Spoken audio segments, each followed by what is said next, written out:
Assalamualaikum warahmatullahi wabarakatuh. Perkenalkan, nama saya Farid Muhammad. Saya mahasiswa dari Universitas Islam Negeri Sunan Gunung Jati, Bandung. Pada kesempatan kali ini saya akan mewawancarai salah satu seorang budidayawan muda asal Karawang, di mana pembuatan video kali ini dikhususkan untuk memenuhi tugas akhir semester dari mata kuliah kewirausahaan. Beliau adalah salah satu mahasiswa pascasarjana Universitas Indonesia yang mempunyai hobi membudidayakan hewan, mulai dari domba, ayam, bebek, ataupun entok.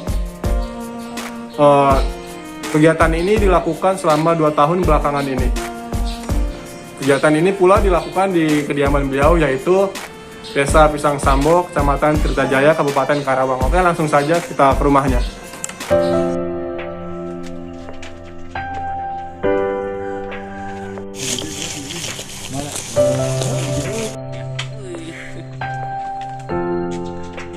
Assalamualaikum warahmatullahi wabarakatuh. Waalaikumsalam. Pak, minta waktunya buat wawancara untuk memenuhi tugas kuliah. Ya boleh. Paling beberapa menit aja ya Pak ya. Kalau mau tahu namanya siapa Pak? Nama saya Enda. Mau tanya Pak, dalam pemberian pakan domba itu sehari bisa berapa kali ya? Biasanya pakan domba ini sehari itu 3 kali. Pagi, siang, sama malam. Wah, untuk pakan yang bagus itu pakan yang apa ya Pak? Nah, kita kebetulan masih pakai sistem tradisional ya, seperti berternak pada umumnya di kampung. Ini rata-rata rumput yang diambil dari ladang pesawahan maupun perkebunan. Untuk pembersihan kandangnya itu Pak, biasanya bisa berapa kali sehari atau per minggu Pak? Nah, untuk pembersihan kandang sendiri, karena intensitas dombanya masih sedikit, kita per minggu itu 3 kali. 3 kali untuk pembersihan kandang, dan setiap hari Jumat biasanya di domba-domba ini kita mandikan ya. Oh iya. Mandiin. Kebersihan terjaga ya Pak? Iya, Ya? biar Biar lebih sehat terjaga. juga. Tapi kalau ada yang sakit itu penanganannya seperti apa Pak? Kalau Nah, seperti yang sakit? untuk penanganan kebetulan kan untuk di sini kan jangkauan dokter hewannya juga masih kurang. Iya. Ini untuk penanganan kalau ada yang sakit masih pakai obat-obat tradisional. Oh, obat tradisional masih ya Pak? Kayak misalkan Kunyit ya Pak? Iya. kayak gitu. Oh iya. Ya, saya juga kadang suka seperti itu waktu di biasa ya Pak. Biasanya omset penjualan itu metode penjualan apa itu bisa berapa kali Pak? Per bulan atau per tahun ini? Kalau untuk penjualan biasanya kita per 3 bulan sekali maupun dalam 1 tahun itu sekali, mengingat pasar juga kan. Oh iya. Nah, untuk yang 3 bulan sekali ini kadang per bulan juga ada yang beli untuk kebutuhan kita. Nah, untuk per tahun juga ini kan biasanya di Kurban ya Pak? kurban Oh, ya, iya. Idul Adha ini penjualan suka naik, Iya. harga pun Bisa menaik ya Pak? bisa naik juga, harga pun naik. Dari biasanya kita jual 15, kalau misalkan pas Idul Adha mah bisa nyampe di angka 2,5 juta. Oh iya. Tinggi berarti ya Pak ya? Iya, tinggi.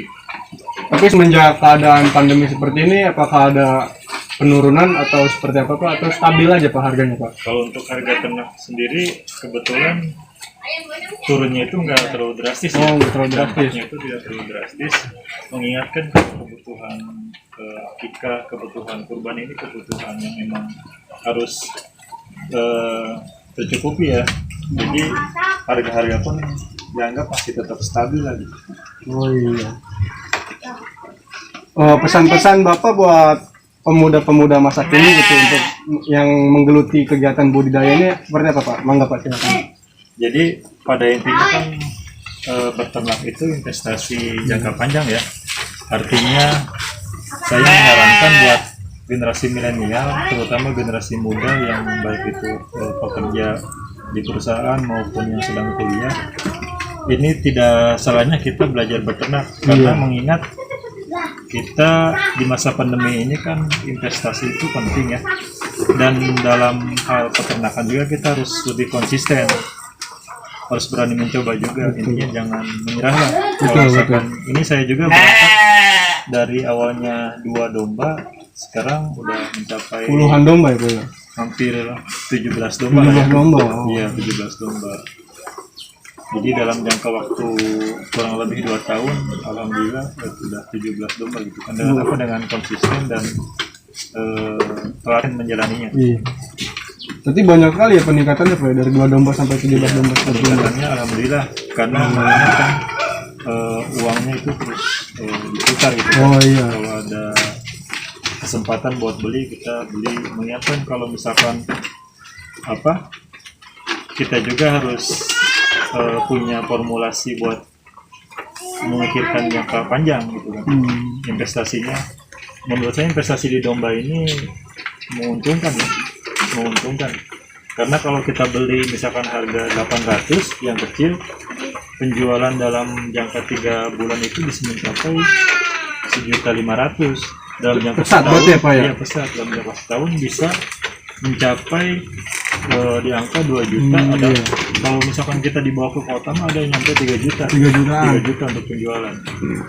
Biasanya selisih harga antara domba laki-laki sama domba perempuan berapa itu Pak? Kalau yang kebetulan ini kan rata-rata yang laki-laki, Laki-laki ya, laki-laki itu lebih mahal. Yang misalkan yang ukuran ini bisa mencapai 3 juta pas Idul Adha. Kalau yang perempuan mah paling mahal itu di angka 900. 900 tuh. Iya. 900. Kalau yang perempuan, kalau yang laki-laki mah yang kecil aja, yang baru lahir misalkan anaknya itu laki-laki, dalam jangka waktu 3 bulan itu bisa mencapai 1 juta harganya. Berarti beda jauh ya Pak? Beda jauh, Bedanya. tentu beda jauh, harganya beda jauh. Makanya saya konsennya ini di domba-domba yang laki-laki. Oh iya. Kebutuhan kita yang kurban. Sebelumnya terima kasih Pak ya buat Iya. waktunya. Saya pamit undur diri. Ya. Assalamualaikum warahmatullahi wabarakatuh. Waalaikumsalam. Oke, dapat kita pahami bahwa ternyata budidaya hewan ini tidak semudah yang kita bayangkan atau tidak semudah yang orang lain bayangkan ya. Semuanya harus diperhitungkan dengan matang, mulai dari pakan ternaknya, perawatannya ataupun bahkan kandangnya yang harus dibersihkan secara rutin agar terhindar dari penyakit. Bahkan pemberian makan pun itu sangat mempengaruhi untuk kesehatan sang hewan tersebut. Ketika sudah mendapatkan sang hewan yang sehat, kita pun harus memikirkan bagaimana cara pemasarannya atau bagaimana cara penyebarannya kepada masyarakat gitu. Segitu saja dari saya, video saya. Terima kasih yang untuk menyaksikan. Wabillahi taufiq wal hidayah. Assalamualaikum warahmatullahi wabarakatuh.